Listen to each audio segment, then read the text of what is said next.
우리 대한민국은 5천 년의 역사를 가지고 있습니다. 우리 대한민국이 5천 년 역사를 이어오면서 여러 종교들이 있었습니다. 첫 번째 종교는 사마니즘입니다. 사마니즘은 고조선 시절에 뿌리 내린 종교입니다. 사마니즘은 모든 물체의 신이 있다, 그런 종교입니다. 바다에는 용왕이 있잖아요. 산에는 산신령이 있잖아요. 큰 고목나무, 큰 바위는 또 신이 있고, 심지어는 호랑이도 신입니다.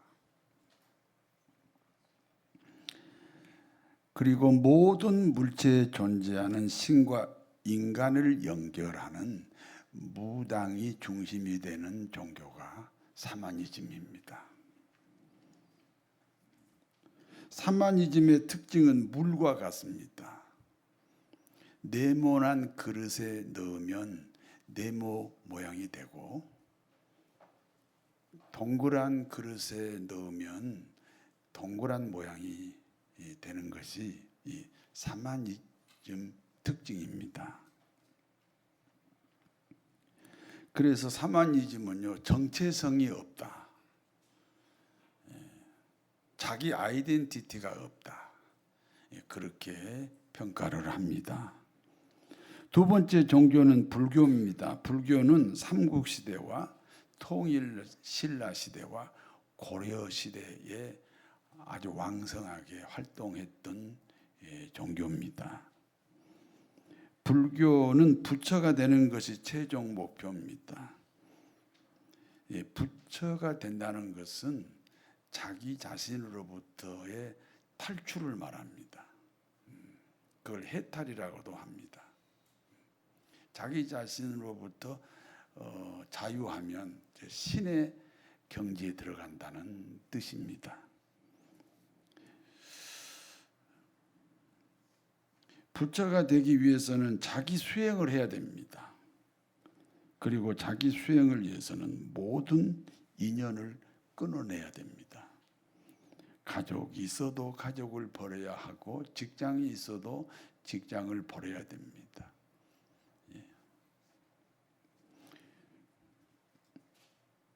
그리고 한국 불교는요, 순수 불교가 아닙니다. 사마니즘의 터 위에 세워진 불교입니다. 순수 불교는 석가모니가 신이 될 수가 없습니다. 석가모니는 첫 번째 해탈한 사람, 첫 번째 부처일 뿐입니다. 그런데 무엇 때문에 석가모니가 신으로 바뀌었습니까? 사마니즘과 혼합되어 있기 때문에 그렇습니다. 그러므로 불교는 비책임성의 문화를 가지고 있습니다. 세 번째 종교는 유교입니다. 유교는 조선 500년 동안 번성했던 종교입니다. 유교는 도덕과 윤리를 강조합니다. 그리고 유교를 만든 공자는 자기 생애에 사후세계를 한 번도 가르친 적이 없고 논한 적이 없습니다. 그러므로 유교에서는 내세관이라는 게 없어야 합니다. 다시 말해서 제사 제도는 순수 유교 사상이 아니라는 것입니다. 그러면 어떻게 제사가 유교의 중심이 되었습니까? 그것은 사마니즘적 불교적 유교이기 때문에 그렇습니다. 다시 말해서 유교 안에 사마니즘과 불교가 섞여 있다는 것입니다. 그렇기 때문에 우리나라의 유교는 사대주의 요소가 강합니다. 사대주의가 무엇입니까? 힘이 정의라는 거예요. 다시 말해서 크고 강한 것이 정의가 되어요. 크고 강한 것이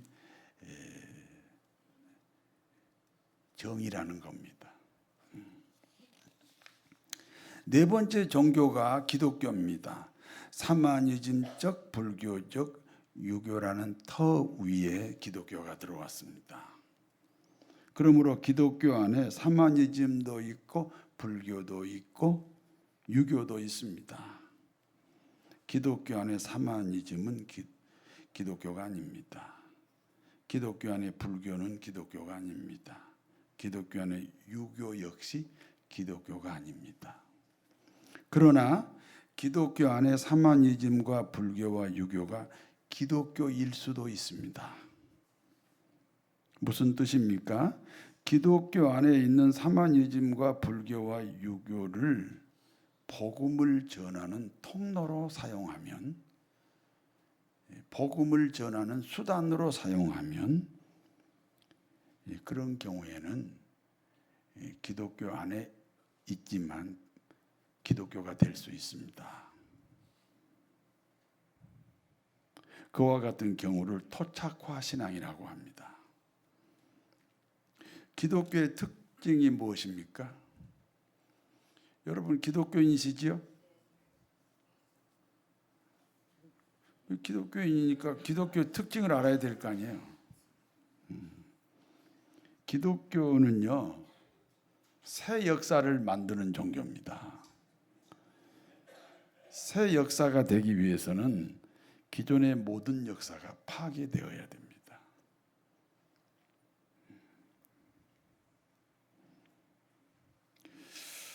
그러므로 기독교가 정착하는 곳에는 창조의 역사가 일어납니다. 여러분 인생 안에 기독교가 들어왔지요?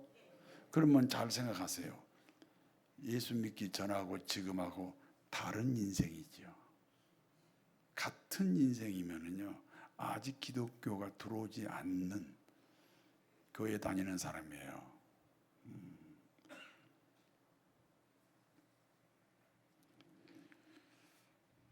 우리 대한민국은 5,000년 역사에 2,000번이 넘는 침략을 받았습니다. 국력이 약했기 때문입니다. 무엇 때문에 국력이 약한 나라가 되었습니까? 작은 국토와 작은 인구 때문에 국력이 약한 나라가 된 것은 아닙니다. 우리보다 더 작은 인구의 나라, 우리보다 더 작은 국토를 가진 나라들도 많습니다. 그러면 왜 우리가 이렇게 약한 민족으로 살아왔습니까? 그것은 우리 국민성 때문입니다.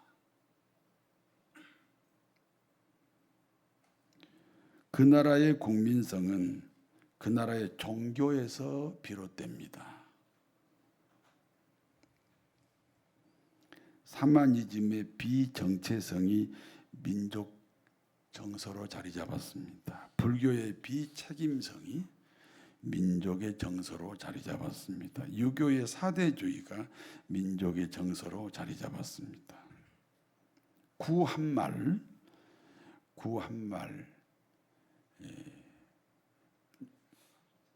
조선 왕국 그 고종 시대를, 고종 이후 시대를 구한말이라고 불러요.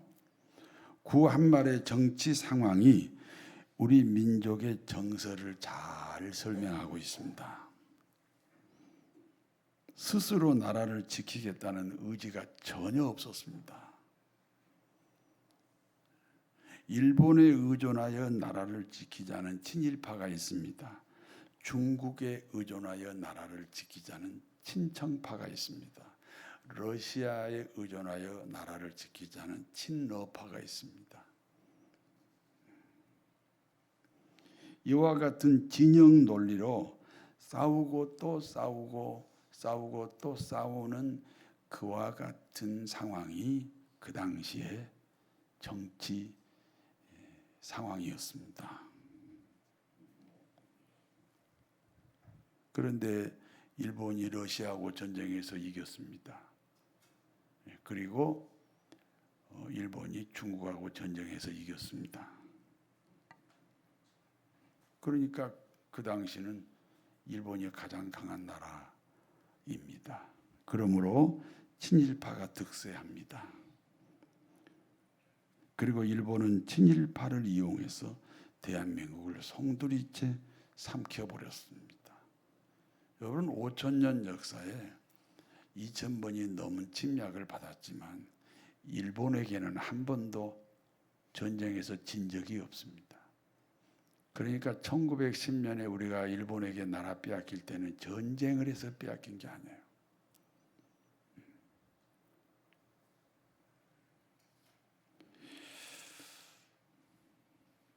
비정체성, 그리고 비책임성, 그리고 사대주의적인 국민성 때문에, 그리고 일본은 그 국민성을 이용해서 친일파를 앞세워서 우리나라를 합병시킨 겁니다. 우리 대한민국이 일본에게 나라를 빼앗긴 것은 참으로 희망이 없는 슬픈 세월입니다. 그러므로 가난도 부자도 중요하지 않아요. 나라 빼앗겼으니까 가난도 부자도 중요하지 않습니다.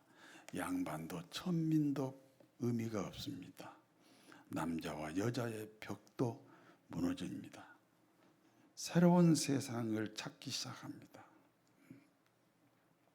동양보다는 서양의 눈을 돌리기 시작합니다. 그러므로 서양에서 찾아온 기독교를 받아들이기 시작했다는 것입니다. 물론 기독교가 1885년에 대한민국 땅에 상륙했지만 우리가 일본에게 나라 빼앗긴 그 36년 어간에 이 기독교가 대한민국에 깊이 뿌리를 내렸습니다. 당시 민족 지도자들은 대부분 기독교인들입니다. 그리고 서양에서 온 선교사들은 한결같이 독립운동에 일조를 했습니다. 그러니까 당시 기독교는 우리 민족에게 환영을 받을 수밖에 없었습니다. 그리고 1945년 그렇게 기다리던 해방이 찾아왔습니다. 그 결과 북쪽에는 공산사회주의가 국가를 세웠습니다. 그리고 남쪽에는 자유민주주의 시장 경제의 국가가 세워졌습니다.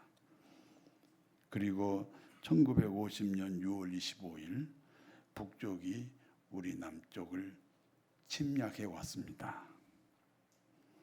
결국 전쟁은 끝났으나 남북이 나누어지는 비극이 고착화되었습니다.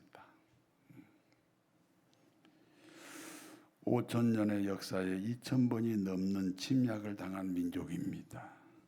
일본에게 나라를 빼앗겨 한탄했던 민족입니다. 지금은 두 개의 나라로 갈라져 있습니다. 그러므로 새로운 창조적 역사가 절실합니다. 그 비결은 오직 한 가지 방법밖에 없습니다. 민족의 복음화로 민족의 새 역사가 만들어져야 됩니다.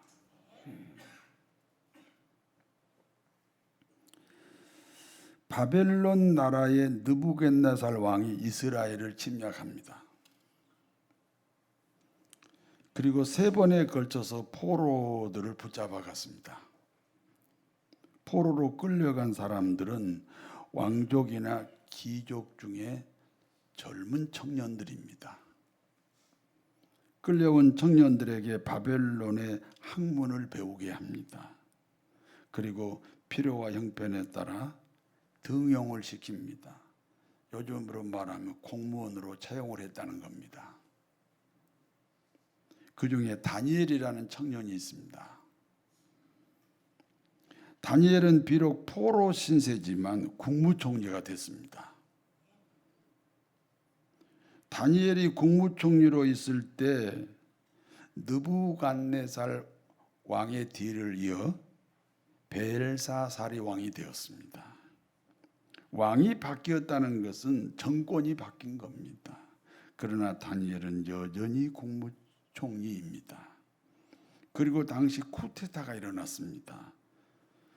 그러므로 바벨론이 메대 나라로 바뀌었어요. 그리고 메대 나라의 왕은 다리오입니다.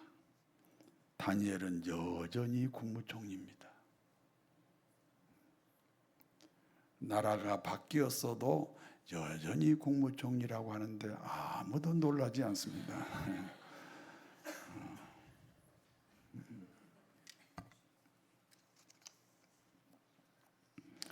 당시 메대 나라 다리오 왕은 120명의 도지사를 세웠습니다. 그리고 120명의 도지사 위에 3명의 국무총리를 두었습니다. 다니엘은 3명의 국무총리 중에 한 사람입니다. 당시 120명의 도지사와 2명의 국무총리가 이렇게 생각합니다. 다니엘에 대해서 이렇게 생각합니다. 다니엘은 노예 계급에 해당되는 포로민족이다. 그런데 다니엘은 120명의 도지사 위에 3명의 국무총리 중에 한 사람이다. 그러니까 이들은 다니엘에 대한 적개심이 막 불타올랐습니다. 아니, 노예 계급에 해당되는 포로 신세에 120명의 도지사 위에 3명의 국무총리 중에 한 사람이야. 막 적개심이 생겼습니다. 그러므로 이들은 연합하여 다니엘을 제거할 모략을 꾸미기 시작합니다.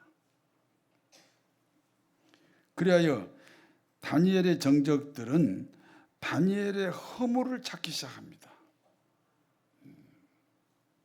그러나 찾을 수가 없습니다. 그렇습니다. 백성들의 지도자는 허물이 없어야 됩니다. 우리가 사는 시대의 정치인들은 어떻습니까? 어떤 정치인은 일주일에 2번씩 검찰청에 조사를 받으러 갑니다. 4년 동안 조사받았는데 이번에 또 재선이 됐습니다. 그리고 여전히 조사받으러 다닙니다.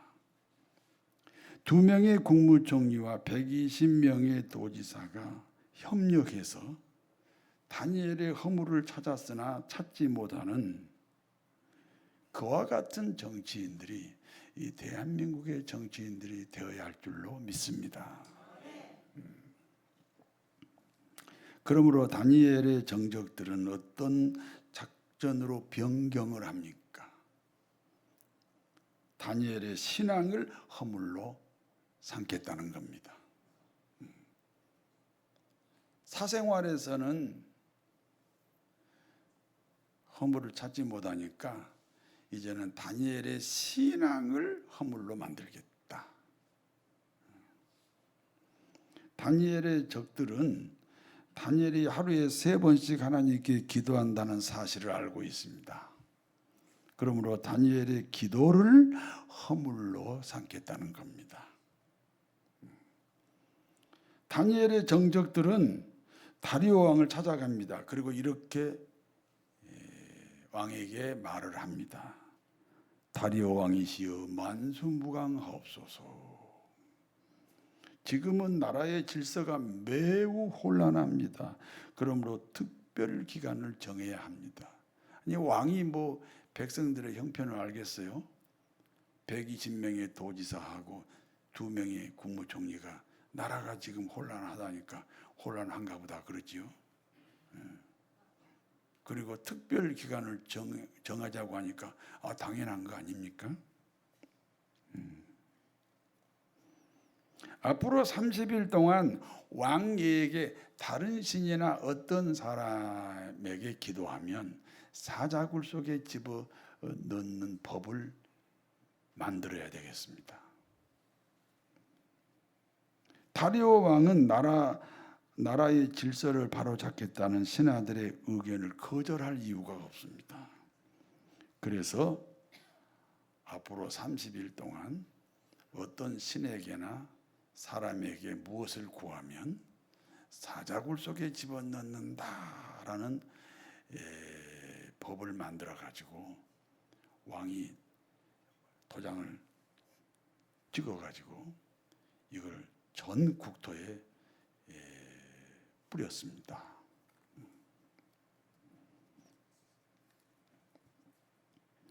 다니엘은 왕의 도장이 찍힌 조서가 전국으로 배달되었다는 사실을 알고 있습니다.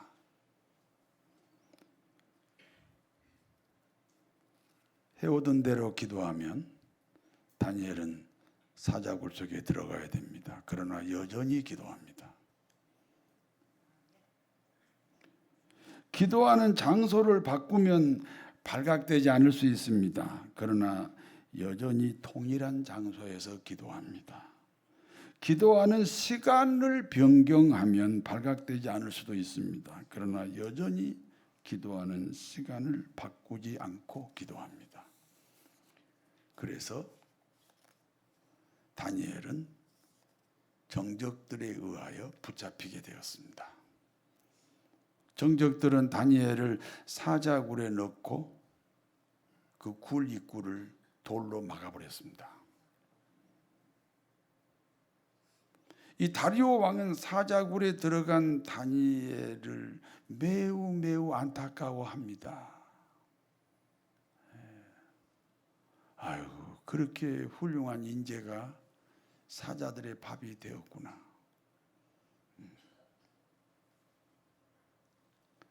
그날 밤 금식하면서 한숨도 자지 못했습니다. 그리고 다음날 새벽에 일찍 일어나서 다니엘이 들어간 사자굴 앞으로 왔습니다.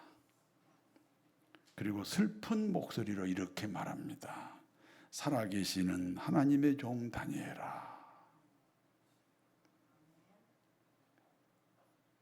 아니 사자굴에 들어가는 한이 있더라도 기도를 끊지 않았던 그 하나님의 종 다니엘아, 내가 항상 섬기는 내 하나님이 사자들로부터 너를 구원하였느냐? 설마 다리오 왕은요 이미 사자들의 밥이 됐겠지. 그러면서 너무 안타까워서 그래서 이제 사자굴 앞에서 혹시 너네 하나님이 너를 살렸느냐 이렇게 슬픈 목소리로 하소연을 했습니다. 그런데 그때 사자굴에서 다니엘의 음성이 들립니다. 왕이시여 만수무강하옵소서. 나의 하나님이 천사들을 보내 사자들의 입을 봉하였습니다. 그러므로 사자들이 나를 상해하지 못했습니다. 그러므로 나는 무죄합니다. 내가 하루에 3번 하나님께 기도하는 일이 왕에게 해가 되지 않았습니다. 그렇습니다. 우리의 신앙생활은 누구에게도 손해를 끼치지 않습니다. 그런데 마치 자기들에게 손해를 끼친 것처럼 불신자들이 비방을 합니다. 아내가 새벽 기도하면 누구에게 혜택이 갑니까? 믿지 않는 남편이죠. 그런데 그 남편이 비난합니다. 며느리가 심야 예배 드리면 누구에게 혜택이 갑니까? 믿지 않는 시어머니한테 갔잖아요. 그런데 시어머니가 핍박을 합니다. 살아있는 다니엘을 보고 다리오 왕이 이렇게 말합니다. 다니엘서 6장 24절을 같이 읽습니다. 왕이 말하여 끌어오게 하고 그들을 그들의 처자들과 함께 사자굴에 던져 넣게 하였더니 그들이 굴 바닥에 닿기도 전에 사자들이 곧 그들을 움켜서 그 뼈까지도 부수려 들었더라. 다니엘을 고소한 사람들을 끌어오라. 그 처자식들까지 함께 끌어오라. 그리고 사자 굴 속에 쳐넣어라. 다니엘의 정적들이 사자 굴에 그 처자식들과 함께 들어갔습니다. 사자들이 달려들어서 뼈까지 다 부스러뜨렸다.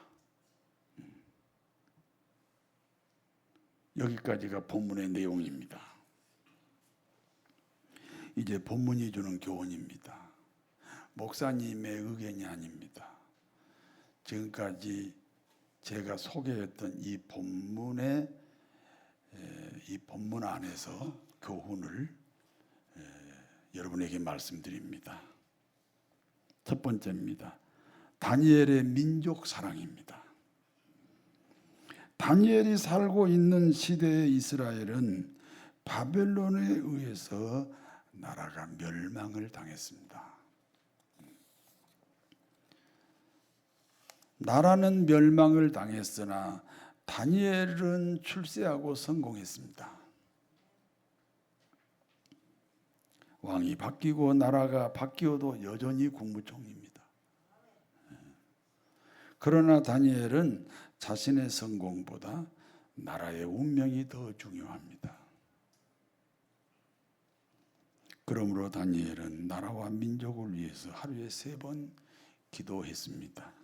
그러던 중 기도하면 사자굴에 들어가야 하는 특별 기간이 됐습니다. 장소를 바꾸거나 시간을 변경하면 됩니다. 그런데 같은 시간 같은 장소에서 하루에 3번 여전히 기도합니다. 주어진 환경 때문에 신앙을 바꿀 수 없다는 겁니다. 신앙의 장애물 때문에 신앙을 중단할 수 없다는 것입니다. 그러므로 다니엘은 기도합니다. 무슨 기도입니까? 나라를 위한 기도입니다. 결국 다니엘에게는 나라를 위한 기도가 자신의 인생보다 더 소중했다는 것입니다.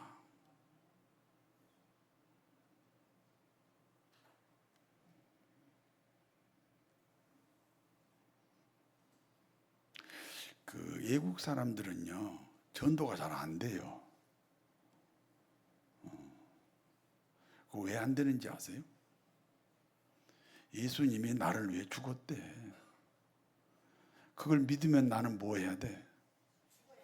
나도 죽어야 돼. 그래서 안 믿어요. 전도가 잘 안 돼요. 우리는요, 세계에서 제일 전도가 잘 되는 나라예요. 예수님이 당신을 위해 죽었다 그래도 시침이 떼고 그냥 예수 믿고 전혀 희생할 마음이 없어요.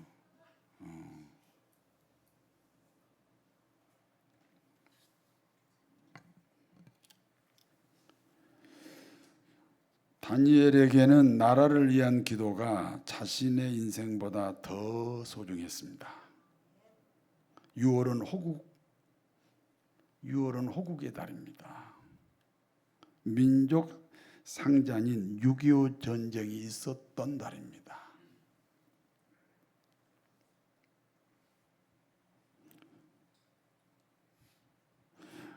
로마서 9장 3절에서 바울이 이렇게 고백합니다. 같이 읽습니다. 나의 형제 곧 골육의 친척을 위하여 내 자신이 저주를 받아 그리스도에게서 끊어질지라도 원하는 바더라. 무슨 뜻이에요? 바울은 나라와 민족을 위하여 자신이 대신 저주받을 수 있다는 겁니다. 그러니까 바울은요, 다니엘과 같은 신앙입니다. 나라를 위해서 기도하다가 사자굴에 들어가도 상관이 없다는 거잖아요. 그와 같은 신앙으로 호국의 달 6월을 보내셔야 됩니다. 두 번째는 다니엘의 하나님 사랑입니다. 다니엘은 하나님을 지극히 사랑했던 기독교인입니다. 다니엘이 무엇 때문에 사자굴 속에 들어가게 되었습니까? 제가 물어보잖아요. 다니엘이 무엇 때문에 사자굴 속에 들어가게 되었습니까? 하나님 사랑 때문입니다. 우리가 무엇 때문에 봉사합니까? 하나님 사랑 때문입니다. 우리가 무엇 때문에 순종합니까? 하나님 사랑 때문입니다. 우리가 무엇 때문에 희생합니까? 하나님 사랑 때문에 희생하지요. 우리가 무엇 때문에 예배를 드립니까? 하나님 사랑 때문입니다. 다니엘은 하나님을 사랑했기 때문에 세상의 어떤 장애물도 극복할 수가 있었습니다. 그러므로 감사가 없을 때 감사합니다. 그러므로 기뻐할 수 없을 때 기뻐합니다. 그러므로 기도할 수 없을 때 기도합니다. 그러므로 전도할 수 없을 때 전도합니다. 그러므로 찬양할 수 없을 때 찬양합니다. 그러므로 하나님을 사랑할 수 없을 때 하나님을 사랑합니다. 다니엘은 사자굴 속에 들어가기 전이나 사자굴에서 나온 이후나 여전히 하나님을 사랑합니다. 그러니까 사자들이 두렵지 않습니다. 토끼처럼 보였습니다. 사자들이 생각합니다. 우리 사자를 토끼처럼 보는 저 사람은 누구냐? 다니엘이 사자를 두려워한 것이 아닙니다. 오히려 사자들이 다니엘을 두려워합니다. 도대체 우리를 토끼처럼 보는 저 사람은 누구야?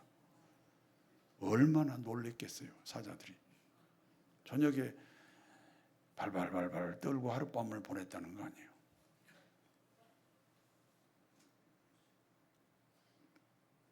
다니엘의 고백입니다. 하나님이 천사를 보내 사자들의 입을 봉하셨다.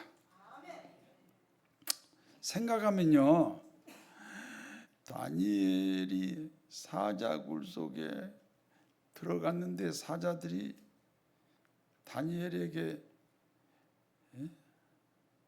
다니엘을 해치지 못했다. 이거 어찌 보면 다니엘의 자랑거리 아니에요?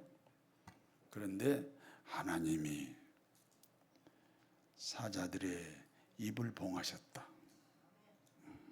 모든 일을 하나님께 영광을 돌렸습니다. 다니엘처럼 우리도 하나님을 사랑해야 됩니다.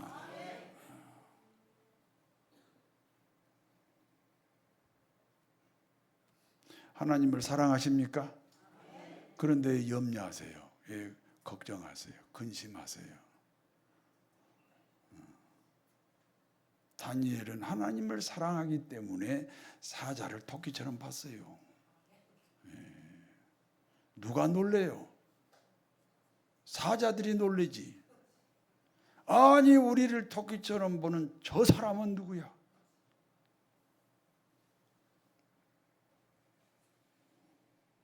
다니엘처럼 우리도 하나님을 사랑해야 합니다.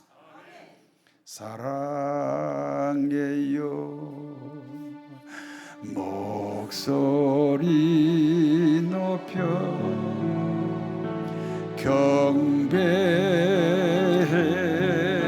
경배해요 내 영혼 기뻐 오 나의 왕 나의 목소리 주님 귀에 곱게 곱게 올리기 두 손 들고 찬양합니다. 다시 오실 왕 여호와께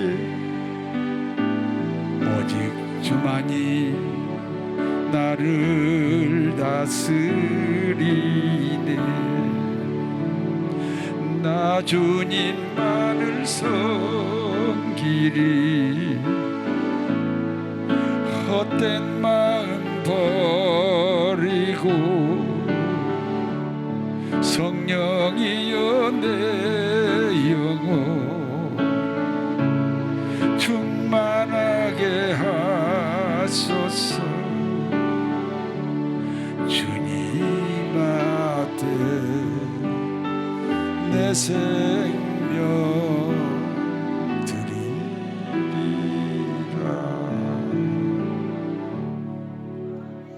다니엘은 자신의 인생보다 민족을 더 사랑했습니다. 우리는 대한민국 사람들입니다. 그러므로 대한민국을 사랑해야 됩니다. 다니엘은 하나님을 사랑했던 사람입니다. 그러므로 사자들을 두려워하지 않습니다. 오히려 사자들이 다니엘을 두려워합니다. 마인드 컨트롤이 아닙니다. 긍정적인 사고가 아닙니다. 하나님을 사랑하니까요. 지금 주어진 환경이 하나님의 허락한 환경이잖아요. 아무리 정적들이 모함을 해서 다니엘을 사자굴 속에 넣었지만 크게 보면 하나님의 허락한 일들이잖아요. 그래서 사자를 두려워하지 않습니다. 오히려 사자들이 다니엘을 두려워합니다. 다니엘 같은 신앙으로 승리합시다. 그리하여 다니엘의 복이 우리 모두의 복이 되시기를 진심으로 축원합니다. 아멘. 전능하신 하나님, 민족을 사랑하는 다니엘의 신앙으로 살아가게 하옵소서. 걸어가신 하나님, 하나님을 사랑하는 다니엘처럼 사자를 토끼처럼 볼 수 있는 그와 같은 환경, 그와 같은 담대함을 허락하여 주옵소서. 예수님의 이름으로 기도하옵나이다.